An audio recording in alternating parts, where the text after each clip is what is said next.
welcome back to the channel. So today we're going to continue with our E major / C sharp minor pentatonic scale.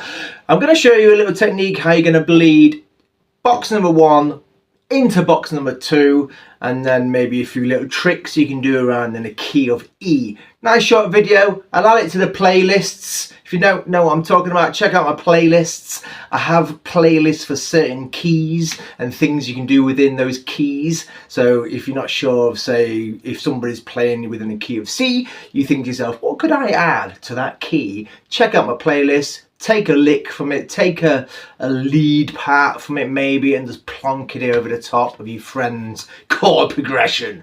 So let's get cracking. Keep your head down. Yeah, in a few years you can be in the hot seat. So if we do a recap, we did the first shape.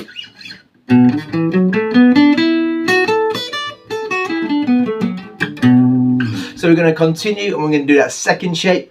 I'll show you it 3 times, nice and close, and then like I say, I'll show you a way how you can bleed between 1 and 2, and then something you can maybe end a song on. And I've never really seen people cover it, but when you finish a song, especially when you're playing live, it's nice to finish it with a nice little, I don't know, a little flurry or a nice little thing that accents the end of the song in a nice punctual matter.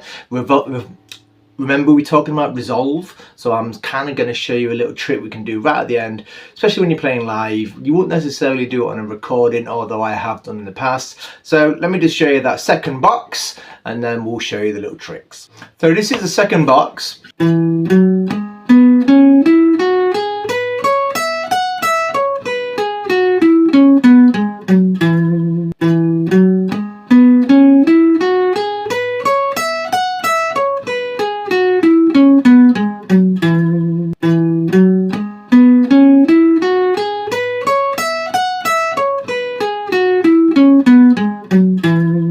So that was the second shape. Like I say, within the key of E pentatonic, just because of the way the fretboard is laid out, you would probably start on, say, the first one and then go down. So let's say you start at 1, and obviously the 5 shapes, remember, in the pentatonic scale. So you've got the first box, second box, up to 5.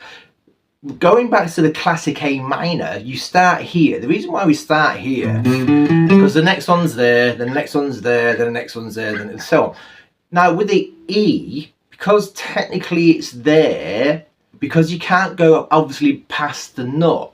So to do that first shape, you start there. Now you can start on the second box, don't get me wrong, but to get the full like progression or to get used to certain finger techniques, it's nice to start here and then you go from 1, 5, 4, 3, and you go, if that makes sense, and then from 1, 2, 3, we'll probably only go up to 3, and then we'll do the ones beneath it, because then you get a good run up and down that fretboard. So I'm just going to show you how we're going to go from box 1 to box 2. I've used it before. It's a nice little, I've actually used it within a solo, but it's nice just to do, just so you can go from one step to the second step. So this is what it is.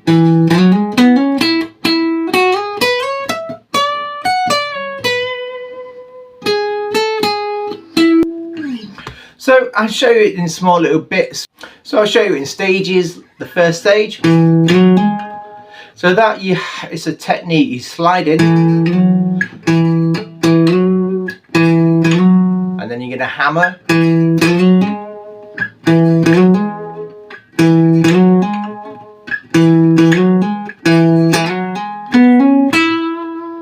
So that's your first step. You're actually going from E to an octave higher E. Even that alone is going to be good for your finger techniques. And then that's the next step. So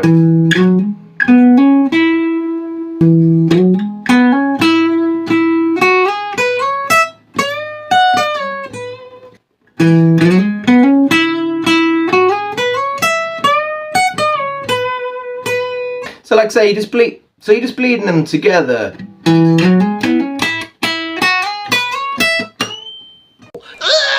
So it's just relatively simple, but you go in between the 2 boxes. So So like I say, you blend in between them two boxes because it's nice to be able to do that. If you just stay going up and down the same pentatonic box, you're not getting enough from your fretboard. You need to use that fretboard. If you could just do the first bit.